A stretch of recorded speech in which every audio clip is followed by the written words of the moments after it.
Nah, ini selanjutnya kita minta kepada Habib Bahar. Mana Habib Bahar? Takbir. Takbir. Mudah-mudahan Allah berikan beliau panjang umur, sehat walafiat.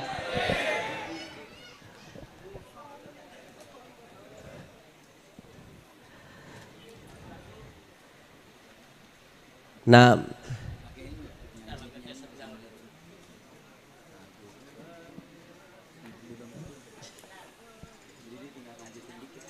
Allahumma shalli ala Muhammad.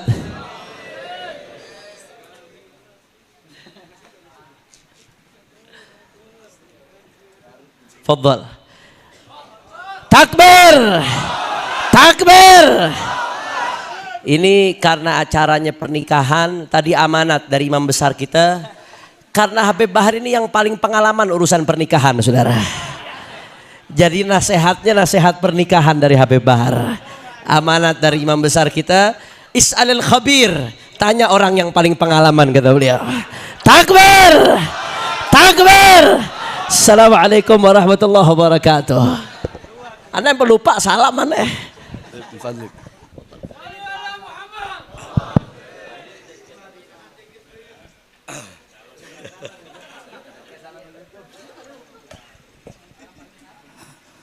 Assalamualaikum warahmatullahi wabarakatuh. Alhamdulillahil qawiyyi sultanuh, al-wadihil burhanuh, al-mabsut fil wujud karamuhu ihsanuh. Allahumma salli wa sallim wa barik wa karrim wa azim ala nuril anwar wa sirril asrar wa tiryakil aghyar wa miftahi babil yasar sayyidina wa maulana Muhammad Muhammadinil Mukhtar wa alihil athhar wa ashabihil akhyar adada ni'amillahi wa ifdalih, amma ba'd. Yang saya cintai, yang saya muliakan,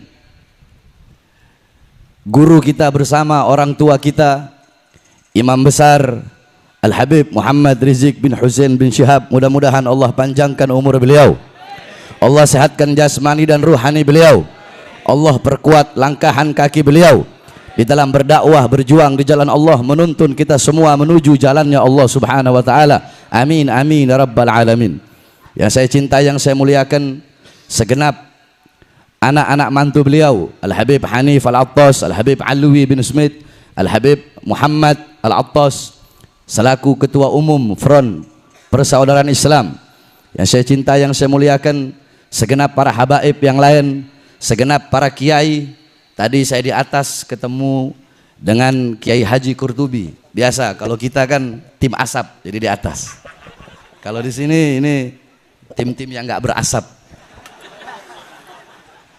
Kiai Qurtubi, Kiai Awid, beserta seluruh para kiai, para asatid, para alim ulama, segenap para tokoh masyarakat, segenap aparat pemerintah, seluruh pengurus Front Persaudaraan Islam beserta seluruh hadirin hadirat, bapak-bapak, ibu-ibu, khususnya para pemuda-pemudi umat baginda Nabi besar Muhammad yang selalu dimuliakan oleh Allah subhanahu wa ta'ala. Saudara-saudara sekalian yang dimuliakan oleh Allah, kita sering mendengar baiti jannati, rumahku sorgaku. Rumahku sorgaku bukanlah rumah yang mewah, bukanlah rumah yang di dalamnya terdapat perabotan-perabotan yang mahal, bukanlah suami yang ganteng, bukanlah istri yang cantik, bukanlah anak-anak yang pintar dalam urusan dunia. Tetapi rumahku sorgaku adalah suami yang taat kepada Allah, yang patuh kepada Allah, yang tunduk kepada Allah. Seorang istri yang soleha, alimah, abidah, zahidah, wari'ah, jayyah. Seorang istri yang ikhlas menerima kekurangan suaminya. Seorang istri yang sabar. Seorang istri yang bisa menjadi muallimah, muaddibah, mudarrisah lil abna. Seorang istri yang bisa menjadi madrasah, bisa menjadi guru, bisa menjadi ustadz, bisa menjadi pengajar, pendidik pertama bagi putra putrinya. Anak-anak yang pintar dalam urusan akhirat, dalam urusan agama, anak-anak yang taat, yang patuh, yang tunduk kepada Allah. Rumah tangga yang dihidupkan dengan Al-Quran, rumah tangga yang dihidupkan dengan sunnah-sunnah baginda Nabi besar Muhammad, rumah tangga yang dihidupkan dengan ilmu Nabi, akhlaknya Nabi, adabnya Nabi, waraknya Nabi, khaufnya Nabi, khasyahnya Nabi, zuhudnya Nabi, ibadahnya Nabi, qanaahnya Nabi. rumah tangga seperti ini inilah sorga. Walaupun rumahnya dari kardus, walaupun tinggal di bawah jembatan, kalau suaminya taat kepada Allah, patuh kepada Allah, tunduk kepada Allah, istrinya taat kepada Allah, patuh kepada Allah, tunduk kepada Allah, anak-anaknya taat, patuh, tunduk kepada Allah, rumah tangganya hidup dengan Al-Quran, hidup dengan sunnah Nabi Muhammad, rumahnya akan menjadi sorga, saudara-saudara. Oleh karenanya, wasiat yang pertama bagi para istri-istri, istri-istri semuanya, khususnya bagi kaum perempuan, ketahuilah bahwasanya engkau sebagai wanita, engkau sebagai seorang ibu, engkau sebagai seorang ibu adalah madrasatul ula, engkau adalah pendidik pertama, engkau adalah pengajar pertama, guru pertama bagi putra putrimu. Saudara-saudara, baik buruknya anak bukan tergantung dari bapaknya. Saya tanya semuanya, anak-anak kita lebih banyak waktu dengan siapa? Dengan kita sebagai suami atau dengan istri kita sebagai seorang ibu? Lebih banyak mana waktu anak? Lebih banyak dengan bapak apa dengan ibu? Lebih banyak dengan bapak apa dengan ibu? Saudara, baik buruknya anak tergantung daripada ibu. Yang mendidik seorang anak, terbentuknya watak seorang anak, terbentuknya sifat seorang anak, ada kebiasaan seorang anak baik atau buruk, bagus atau rusak, itu tergantung daripada ibunya. Saudara-saudara, Hadramut melahirkan para ulama, melahirkan para aulia, melahirkan orang-orang soleh. Kenapa? Itu tidak terlepas dari kepribadian wanita-wanita yang ada di Hadramut. Perempuan yang ada di Hadramut seumur hidup keluar rumah cuma 3 kali, saudara-saudara. Pertama, ketika mereka bermain bersama bapaknya, mereka keluar rumah masih kecil. Kedua, ketika mereka menikah, dari rumah orang tuanya menuju rumah suaminya. Ketiga, ketika mereka mati, dari rumahnya menuju kuburnya, saudara-saudara. Makanya tidak heran Hadramut melahirkan para ulama, para fuqaha. Di Hadramut, anak-anak umur 7 tahun, mereka telah hatam berkali-kali kitab Minhajul Talibin Al-Imam An-Nawawi. Al-Imam, contoh Al-Imam Al-Habib Abdullah bin Alwi Al-Haddad, umur 3 tahun, beliau terkena penyakit cacar yang menyebabkan kedua mata beliau buta. Tetapi di umur 6 tahun, beliau hafal Al-Quran. Di umur 9 tahun, beliau hafal Kutubus Sittah, Bukhari, Muslim, Sunan Abi Daud, Tirmidzi, Ibnu Majah, An-Nasa'i. Di umur 10 tahun, beliau hafal Kutubul Ghazali, Ihya Ulumuddin, Minhajul Abidin, Miyarul Ilim, Bidayatul Hidayah, dan lain-lainnya. Al-Imam Al-Habib Ali bin Muhammad Al-Habsyi, beliau umur 10 tahun mendapatkan magam yang sangat tinggi, magam kewalian yang sangat tinggi beliau dapatkan di umur 10 tahun. Apa itu? Ra'an Nabi SAW yaqdatan. Beliau melihat Nabi Muhammad dalam keadaan sadar, melihat Nabi Muhammad dalam keadaan terjaga. Kenapa? Itu tidak terlepas dari pendidikan ibu beliau, yaitu Syarifah Alwiyah Al-Jufri. Sampai-sampai diceritakan di Hadramut ada seorang syekhah yang berbangsa Al-Amudi. Wanita tersebut pernah mensyarahkan kitab Minhaj Al-Imam An-Nawawi. Di akhir kitabnya beliau memberikan ta'liq, memberikan komentar yang bunyinya, tolong dikasih uzur kalau ada kata-kata yang salah dalam penyarahan ini kitab. Kenapa? Karena aku mensyarahkan ini kitab dalam keadaan menyusui anak-anakku. Perempuan Hadramut nyusuin anak sambil menyarahkan kitab Minhaj. Nggak heran di Hadramut anak umur 7 tahun, 8 tahun, 9 tahun telah hatam berkali-kali kitab Minhajul Talibin Al-Imam An-Nawawi. Banyak perempuan-perempuan sekarang, istri-istri kalian, saudara-saudara, mereka tahu di mana letak lemarinya, di mana letak alat riasnya, alat make upnya, di mana letak dapurnya, di mana letak kompornya. Istri-istri kalian tahu, tapi istri kalian tidak tahu di mana letak anak-anak perempuannya ketika malam. Saya tanya, istri kalian di rumah apabila ada emas, intan, permata, berlian, uang, apakah ditaruh di luar rumah atau ditaruh dalam lemari dikunci rapat-rapat? Jawab. Ditaruh di lemari. Kenapa nggak taruh di luar? Takut hilang, takut diambil orang, takut dirampas orang, takut dirampok orang. Emas, intan, permata, berlian kalian kunci rapat-rapat dalam lemari. Tapi kenapa putri-putri kalian, anak-anak perempuan kalian umbar seperti binatang, saudara-saudara? Apakah emas, intan, permata, berlian lebih berharga daripada anak-anak perempuan kalian? Kalian para suami, kalian sebagai bapak, pagi, siang, sore, malam, kalian sibuk cari uang, sibuk cari nafkah. Untuk apa? Untuk memberi makan jasmani anak-anak kalian. Saudara-saudara, ketahuilah, jikalau kewajiban kalian sebagai bapak cuma ngasih makan jasmani anak, apa bedanya kalian dengan binatang?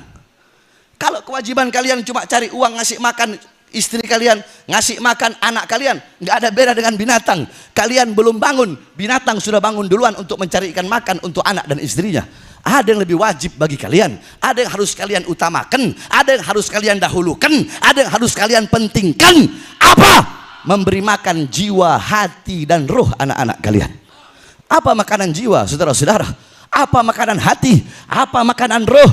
Makanan jiwa, makanan hati, makanan ruh adalah ilmu. Hati 3 hari gak kena ilmu, hati menjadi mati. Maka tanyakan kepada kalian, sebagai bapak, sebagai suami, telah berapa lama kalian menjadi sebab hati anak-anak kalian mati, hati istri-istri kalian mati, sehingga anak-anak kalian menjadi anak-anak yang durhaka, dan istri kalian menjadi istri yang durhaka. Jadi ingat, wasiat saya, nasihat saya, baik buruknya anak tergantung daripada ibunya, baik buruknya istri tergantung daripada kita sebagai suami, saudara-saudara. Jadi anak bagaikan penumpang, ibu atau istri kita bagaikan perahu.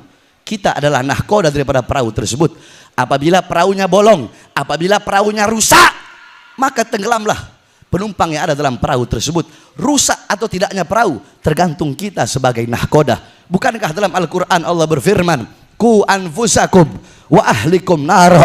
Jagalah diri kalian, jagalah anak istri kalian, jagalah orang-orang yang nafkahnya dibebankan kepada kalian, jagalah mereka dari api nerakanya Allah. Bagaimana cara menjaga mereka dari api nerakanya Allah?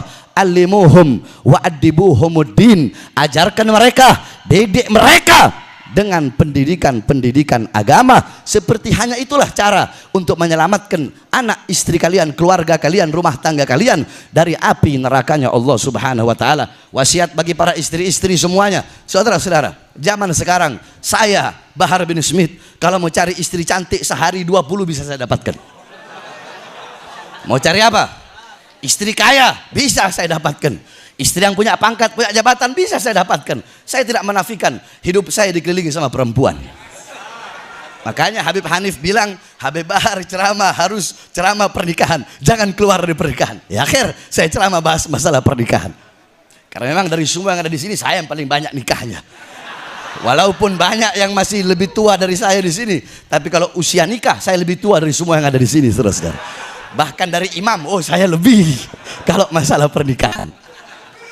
Nah, saudara-saudara, zaman sekarang kita mau cari perempuan cantik banyak, perempuan kaya raya banyak. Yang susah perempuan yang ikhlas. Nah, ini kayaknya soundnya di istri saya colok-colok sound dicabut kayaknya.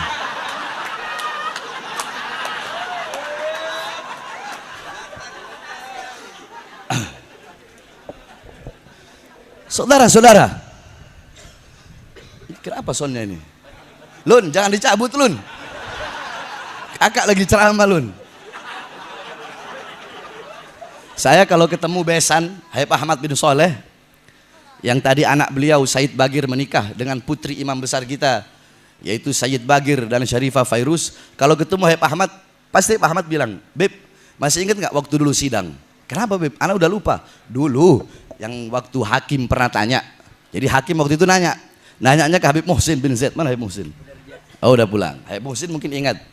Jadi hakim nanya ke Habib Muhsin, Beb, waktu itu Habib Muhsin menjelaskan tentang keutamaan mati syahid akan mendapatkan bidadari di sorga. Ini hakim usil, dia nanya, Beb, emang kalau bidadari di sorga ngumpul sama istri, emang istri gak cemburu sama bidadari? Habib Muhsin gak jawab. Kata Habib Muhsin, oh kalau masalah istri biar Habib Bahar yang jawab. Akhirnya saya jawab, oh yang mulia, di sorga itu kenikmatannya kekal abadi. Tidak ada perkara apapun yang memutuskan kenikmatan di sorga. Nah, cemburu itu bisa memutuskan kenikmatan. Jadi rasa cemburu tidak ada di sorga. Seperti saya istrinya 4 yang mulia. Jadi nanti di sorga istri saya itu nggak ada rasa saling cemburu. Oh begitu Bebe, iya.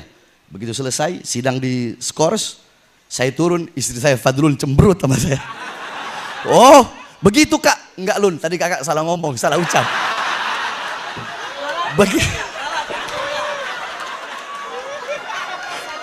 Jadi begitu sidang lagi dicabut skorsnya, sidang kami cabut skorsnya. Yang mulia saya ralat, tadi saya salah ucap. Maksud saya andaikan istri saya 4 yang mulia. Oh baik Habib. Kata Pak Ahmad, oh rupanya habis diunyeng-unyeng sama Fadlun. Saudara-saudara, berani-beraninya kita sama istri keok. Saya, iblis saya makan. Tapi kalau sama Fadlun, Lun. Sebab sudah seperti itu seorang suami. Nah, zaman sekarang mau cari perempuan yang cantik, yang kaya, yang punya pangkat, yang punya jabatan, banyak. Yang susah mencari seorang istri yang ikhlas menerima kekurangan suaminya sebelum ikhlas menerima kelebihan suaminya. Ini istri kita zaman sekarang ikhlas terima kelebihan doang. Ente orang datang bawa uang disayang. Coba ente datang nggak bawa apa-apa, habis dimarahin sama istri. Jadi kita susah zaman sekarang mau cari istri yang ikhlas, yang sabar dalam urusan rumah tangga. Maka kenalkan kepada istri-istri kalian wanita-wanita baginda Nabi besar Muhammad SAW. Jadikan wanita-wanita Nabi sebagai teladan bagi istri kalian, sebagai pedoman bagi istri kalian. Lihat bagaimana Sayyidatuna Khadijatul Kubra, Sayyidatuna Aisyah Ridha, bagaimana Sayyidatuna Asma binti Abi Bakar, istri daripada Zubair bin Awam, bagaimana Sayyidatuna Fatimah Zahra, bagaimana Sayyidatuna Mutiyah. Sayyidatuna Mutiyah dalam riwayat Rasulullah pernah berkata kepada Sayyidatuna Fatimah, wahai putriku Fatimah, apakah engkau ingin tahu siapa kelak di akhirat, di sorga, wanita yang akan memegang tali kendaraanmu? Siapa wahai ayah? Namanya adalah Mutiyah. Dia adalah wanita yang kelak di akhirat akan memegang tali kendaraanmu. Coba engkau lihat amal perbuatan apa, ibadah apa yang dilakukan oleh Mutiyah sehingga kelak di akhirat dia akan memegang tali kendaraanmu. Maka saudara-saudara, datang Sayyidatuna Fatimah bersama Sayyidina Hasan yang ketika itu masih kecil, diketuk pintu rumah. Assalamualaikum. Dari dalam dijawab, waalaikumsalam. Man? Ana Fatimah bintar Rasul. Aku adalah Fatimah putri Rasulullah. Oh ya wahai Fatimah, engkau bersama siapa? Aku bersama anakku Hasan. Oh mohon maaf wahai Fatimah, engkau tidak boleh masuk karena engkau bersama putra, engkau bersama laki-lakimu, engkau bersama putramu, engkau bersama seorang laki-laki. Datanglah kembali besok. Datanglah kembali besok, aku izin dulu kepada suamiku. Besok Sayyidatuna Fatimah datang, bawa Sayyidina Husain, bukan Sayyidina Hasan. Ketika dia bawa, Assalamualaikum, waalaikumsalam, wahai Fatimah, masuklah. Hasan sudah diberi izin oleh suamiku. Tapi sekarang aku datang bukan bawa Hasan, tapi bawa Husain. Oh mohon maaf, kalau Husain belum diberi izin, Hasan sudah diberi izin. Balik lagi engkau besok. Besoknya balik, saudara-saudara, baru dipersilahkan masuk. Ketika dipersilahkan masuk, Sayyidatuna Fatimah melihat Siti Mutiyah biasa-biasa saja. Ahli ibadah? Bukan. Ahli agama? Bukan. Ahli ilmu? Bukan. Ahli Quran? Bukan. Terus amal ibadah apa yang dilakukan oleh Sayyidatuna Mutiyah sehingga kelak di akhirat akan memegang tali kendaraan Sayyidatuna Fatimah? Tiba-tiba Sayyidatuna Fatimah melihat ada 3 buah benda. 3 buah benda tersebut ditaruh di tempat yang tinggi, tidak sama seperti benda-benda yang lain. Seakan-akan 3 buah benda itu diutamakan, dikeramatkan. Ketika dilihat ternyata 3 buah benda tersebut adalah lap, cambuk, kemudian gunting, saudara-saudara. Nah, Sayyidatuna Fatimah berkata, wahai Mutiyah, untuk apa 3 buah benda ini? Sayyidatuna Mutiyah berkata, yang pertama lap. Ketika suamiku pulang kerja, suamiku pulang mencari nafkah, seluruh keringatnya dari ujung rambut sampai ujung kaki, aku hapus, aku lap keringatnya dengan lap tersebut. Karena keringat itulah yang jatuh untuk memberikan aku nafkah. Terus untuk apa ini cambuk? Selesai suamiku pulang kerja, selesai aku lap keringatnya, aku telah masak. Aku sediakan makanan-makanan yang telah aku masak dimakan oleh suamiku. Ketika suamiku selesai makan, aku kasih cambuk tersebut. Seraya aku berkata, wahai suamiku, jikalau makanan ini tidak enak, aku rela, aku ridho, engkau cambuk aku sebagai pelajaran besok aku masak masakan yang enak. Kira-kira istri kalian begitu? Hah? Istri kita? Tunggu Alwi. Ini selesai, habis ini selesai. Sabar. Ini saya punya ponakan Alwi. Itu begini begitu. Saya tanya, istri kalian begitu? Oh, istrinya kita orang. Istrinya kita orang. Sayang, kurang asin, masak aja sendiri. Banyak ngomong, udah dimasakin, banyak protes. Yang ketiga, gunting. Untuk apa gunting tersebut? Gunting tersebut ketika suamiku mau tidur, aku serahkan gunting tersebut dan aku berkata, wahai suamiku, aku takut ketika engkau tidur, engkau tidak bisa bangun lagi. Maka jikalau dari tadi semenjak aku semenjak engkau memejamkan matamu melihatku, semenjak engkau bangun tidur tadi, sampai sekarang engkau mau tidur, hari ini ada kata-kataku yang menyakiti perasaanmu atau tidak mengenakkan hatimu, aku rela, aku ridho, engkau potong lidahku. Karena ketaatannya kepada suami, baktinya kepada suami, karena perkara inilah kelak di akhirat Sayyidatuna Mutiyah akan memegang tali kendaraan Sayyidatuna Fatimah. Maka didik istri-istri kalian semua dengan pendidikan Nabi Muhammad, karena tidak ada pendidikan yang lebih mulia, yang lebih agung selain daripada pendidikan baginda Nabi besar Muhammad sallallahu alaihi wasallam. Mudah-mudahan semua istri kita menjadi istri yang salehah, alimah, menjadi istri yang bisa mendidik anak-anak kita dengan pendidikan baginda Nabi besar Muhammad sallallahu alaihi wasallam. Yang terakhir, saya ingin mengucapkan selamat kepada As-Sayyid Bagir Ibn Ahmad Al-Attas. Selamat, nggak bakal bisa nikah lagi, saudara-saudara.